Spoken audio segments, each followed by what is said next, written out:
దేవుని నామానికి వందనాలండి. మనం ఈరోజు గుడ్ ఫ్రైడే కోసం సిలువలో యేసయ్య మాట్లాడిన 4వ మాట గురించి డిస్కస్ చేద్దాము. మత్తయి సువార్త 27వ అధ్యాయము 46వ వచనమండి. యేసు ఏలీ ఏలీ లామా సబక్తాని అని బిగ్గరగా కేక వేసెను.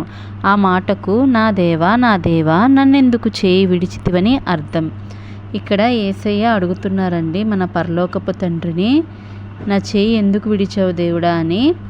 కానీ అది కేవలం మన కోసమేనండి. ఎందుకంటే ఈ లోకంలో మనం పుట్టినప్పటి నుంచి ఎన్నో పాపాలైతే చేస్తూ ఉంటాము.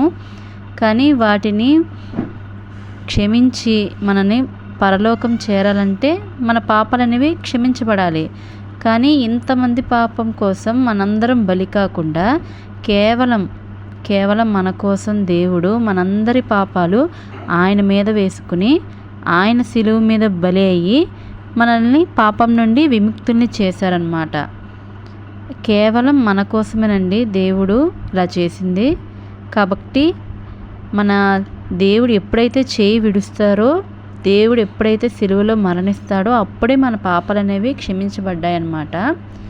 కానీ ఈ టైంలో చాలామంది ఇంకా దేవుణ్ణి తెలుసుకోకుండా, నిజదేవుడు ఎవరో తెలుసుకోకుండా ఇంకా ఈ పాపంలో అయితే ఉన్నారండి. నీవు కూడా ఇలానే ఉంటే ఒక్కసారి ఈ మాటలను మీరు జ్ఞాపకం చేసుకోండి. మన కోసం యేసయ్య ఎంతో త్యాగం చేశారండి. కేవలం మన కోసమే. మనం